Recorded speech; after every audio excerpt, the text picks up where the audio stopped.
लोकपाल की परीक्षा का पेपर लीक, दरोगा सिपाही की परीक्षा का पेपर लीक, पीसीएस-जे की परीक्षा का पेपर लीक। नमस्कार, आप देख रहे हैं कंट्री इनसाइड न्यूज का डिजिटल प्लेटफॉर्म और मैं हूं सौरभ निगम। इस वक्त हमारी मौजूदगी है उत्तर प्रदेश आम आदमी पार्टी प्रदेश कार्यालय पर, जहां आज राज्यसभा सांसद और उत्तर प्रदेश प्रभारी संजय सिंह ने एक प्रेस वार्ता की है। इस प्रेस वार्ता में तमाम सवालों के जवाब देते हुए उन्होंने योगी सरकार पर लगातार हमला बोला है। उन्होंने बीजेपी सरकार पर तमाम मुद्दों पर बोलते हुए कहा है कि जिस तरह से उत्तर प्रदेश में युवाओं को रोजगार नहीं मिल रहा है, अगर भर्तियां निकाली भी जाती हैं तो पेपर लीक हो जाता है, चाहे पुलिस भर्ती की बात हो, चाहे तमाम कार्यक्रमों की बात हो। उस पर बोलते हुए संजय सिंह ने कहा है कि उत्तर प्रदेश में सुरक्षा व्यवस्था चरमराई हुई है, साथ ही नौजवान जो हैं, जो युवक हैं, उनको रोजगार नहीं मिल रहा है और उसको लेकर योगी सरकार कुछ नहीं कर रही है। किसानों को मिलने वाली तमाम बातों का जवाब उन्होंने देते हुए कहा है कि किसानों को कोई राहत नहीं मिल रही है, सारी बातें हवाई हो जाती हैं। सुनिए इस प्रेस कॉन्फ्रेंस में क्या कुछ कह रहे हैं संजय सिंह। सभी पत्रकार बंधुओं को नव वर्ष की हार्दिक शुभकामनाएं। आपका नया साल मंगलमय हो, आपके जीवन में खुशियां आए, ऐसी मैं प्रभु से प्रार्थना करता हूं। आज की पत्रकार वार्ता का मकसद ये है कि आम आदमी पार्टी अपने तीसरे चरण की पदयात्रा की शुरुआत 16 जनवरी से 22 जनवरी तक करने जा रही है।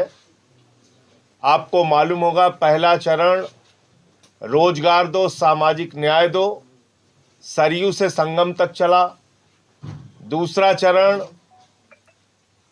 वोट बचाओ संविधान बचाओ, रामपुर से अमरोहा तक चला। और तीसरा चरण रोजगार दो सामाजिक न्याय दो पदयात्रा मिर्जापुर के शहीद उद्यान से काशी के सारनाथ तक चलेगी। लगभग 90 से 100 किलोमीटर का ये रूट है। तो ये जानकारी आपके माध्यम से लोगों तक पहुंचानी थी। आज उत्तर प्रदेश में जिस तरह से लोक सेवा आयोग के सामने प्रयागराज में नौजवानों का, छात्रों का, बेरोजगारों का प्रदर्शन चल रहा है, जिस तरह से उत्तर प्रदेश में एक के बाद दूसरा पेपर लीक हो जाता है, या हाई कोर्ट से स्टे हो जाता है, या सुप्रीम कोर्ट से स्टे हो जाता है, या हाई कोर्ट से कोई छात्रों के हक में फैसला आता है तो सरकार सुप्रीम कोर्ट चली जाती है। यह जो पूरा खेल रोजगार के नाम पर हो रहा है, बेरोजगारों के साथ जो धोखाधड़ी का काम हो रहा है, उस मुद्दे को हम इस यात्रा के दौरान उठाएंगे।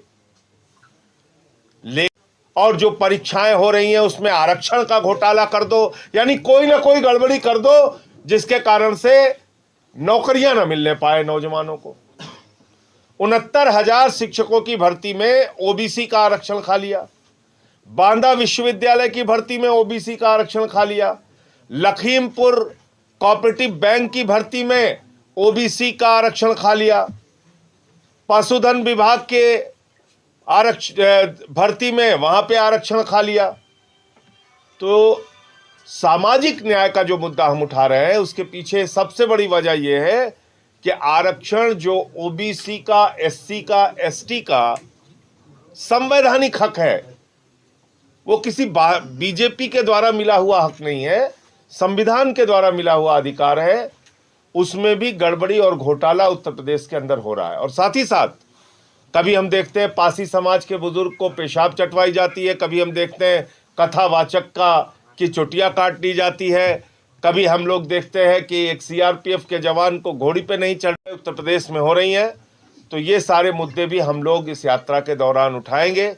और एक बड़ा वर्ग जो बेरोजगारी से इस वक्त त्रस्त है, वो चाहे बुनकर समाज का हो, वो चाहे रेहड़ी पटरी वाले हों जिनकी दुकानों पर बुलडोजर चला दिया जाता है, वो चाहे रोजगार सेवक हों, आशा बहुएं हों, आंगनबाड़ी हों, शिक्षा मित्र हों, अटैवा पेंशन के लिए जूझ रहे लोग हों, जो लोग भी अपने हक के लिए, अधिकार के लिए, रोजगार के लिए संघर्ष कर रहे हैं, अपने आप को नियमित करने के लिए संघर्ष कर रहे हैं, या जो सरकारी कर्मचारी हैं और बाद में पेंशन के लिए संघर्ष कर रहे हैं, मैं सब